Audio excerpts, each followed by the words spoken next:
Which animal is using his sense of smell to find food? What animal is that? Raccoon? Okay.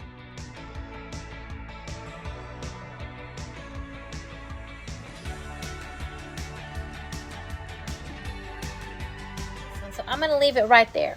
All right, I want you to look at your picture and look at the footprints. And if you're ready, you can go ahead and put your animal next to the footprints. Go for it. What do you have? A rabbit, okay. If he's where she got her. You think it's over there? Okay. Those Thank you for helping your friend, Becca. Mason, where's yours going to go? You have a turkey. Thank you. All right. Put it down. Let's see if you got them right, if you matched them up. I found them. We've got the deer. We've got raccoon, There's nuts. rabbit, fox, and turkey. You did it, guys. Good job.